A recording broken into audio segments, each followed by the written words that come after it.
And we're back. Thank you. For this next little exercise, I'm going to ask you to suspend your disbelief. Exercise? Okay. No sweating. Yeah, that's why I'm wearing a tie. No weights involved in this little one. exercise. No deep knee. No thrusts. Lunges. Okay. No lunging. So I may lunge at you. I'll lunge if there's a cheeseburger inside, but no weed, of course. No. I may lunge at you. And the show is brought to you by the No Weed policy as well. Sponsored by wheatbelly.com. Wheatbellyblog.com.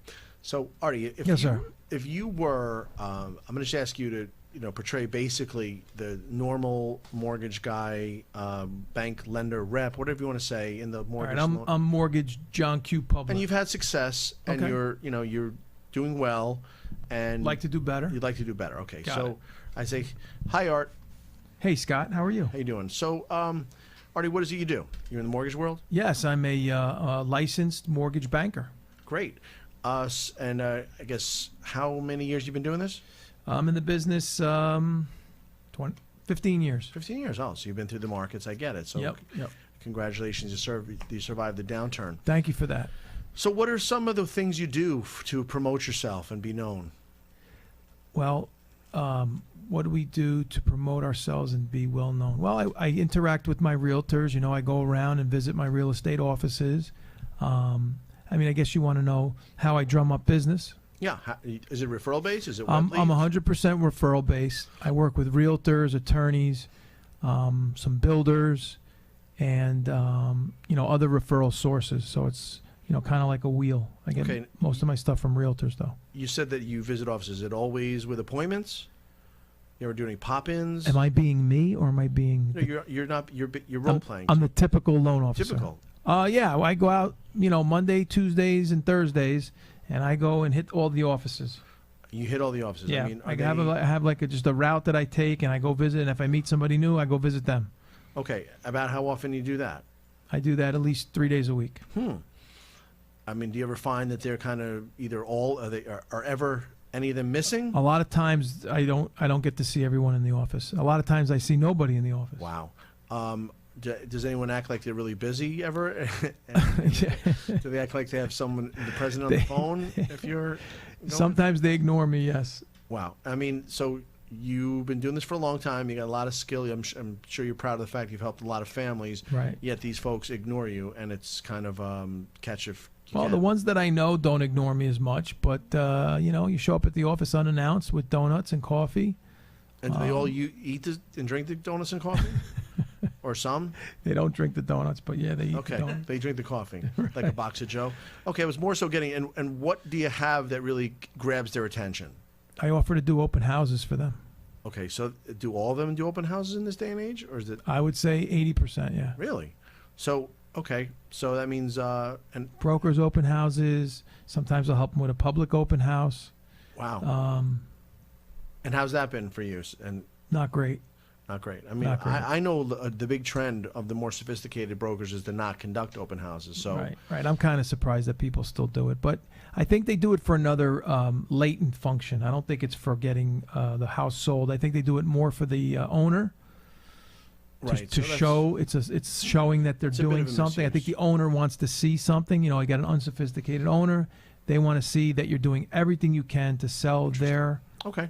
Well, what if, are you aware that there are in various parts of the country now annual programs where people in your field are creating new relationships and enhancing their current relationships by inviting them to these monthly meetings? Do you know about that?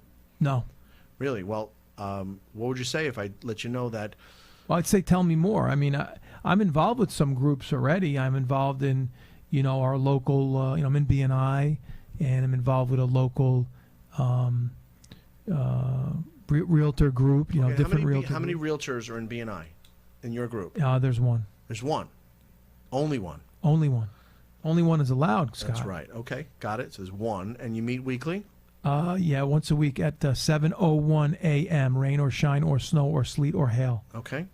And have you had a perfect relationship? Has it been fruitful with this? Well, actually, this particular realtor doesn't do the types of real estate, that doesn't really lend itself to my type of products. Okay, any other So I don't get a lot of leads from that realtor. Plus, they have an in-house, they have an in-house bank as well. So have you been able to offer any kind of educational programs or any kind of benefit to that realtor? Educational? Not really. Okay, nothing that would really make them better at their job? No, I'd like to, though. I'd like to be more of a, subject matter expert. I'd like to show them what we know and how I could help them if I could get the time. But the problem is I can't get them to meet with me to discuss. It's either, we'll have a quick lunch or a quick dinner.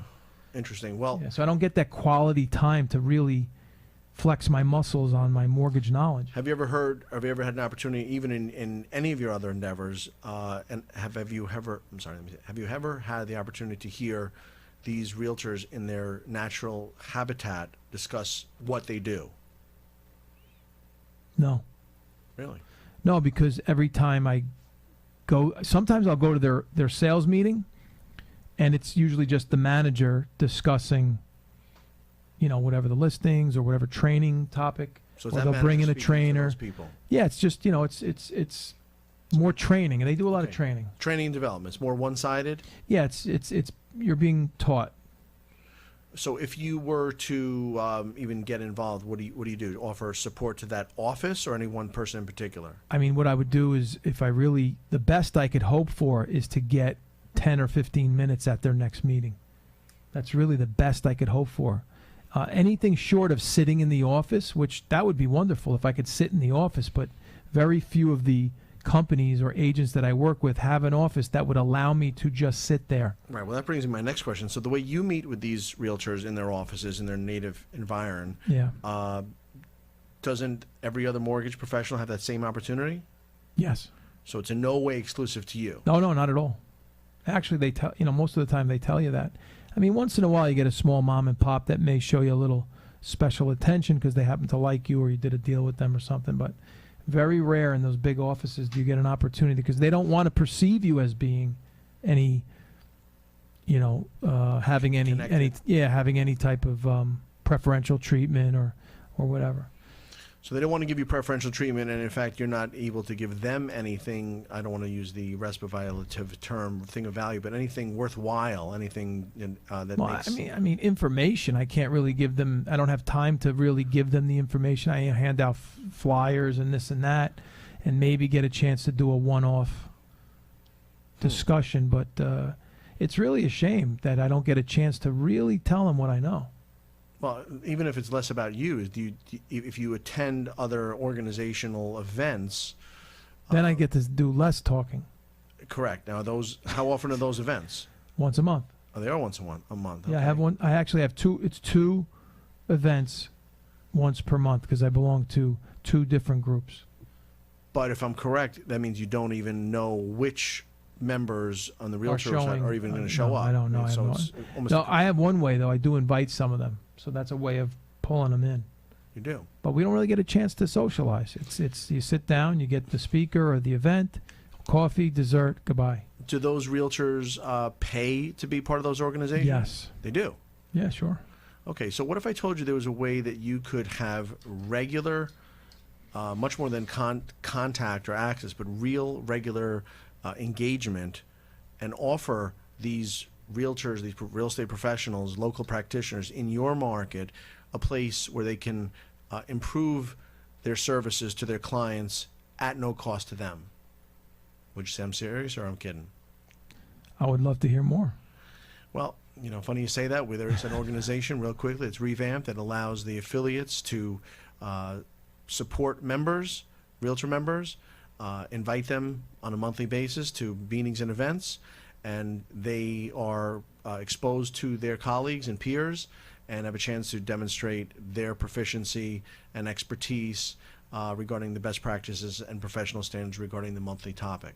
And it is not in any way limited to that meeting. They have the whole month and the whole year to connect with each other on less formal bases. So is that training? It's not training. I call that social learning. I call that enrichment. I call that business education. They're not being trained by someone that is either A, not active, or B, not from the area. They are speaking to the person that yesterday or tomorrow they could have a deal with. Right. So they better not have their pants down, and they better know how to explain their practices to their clients and their peers. It is an opportunity to exchange ideas, share experiences, and express opinions. So they get to talk. They get to talk, and they like to talk. They're not talked at. Sign me up. I will. I'll talk to you more.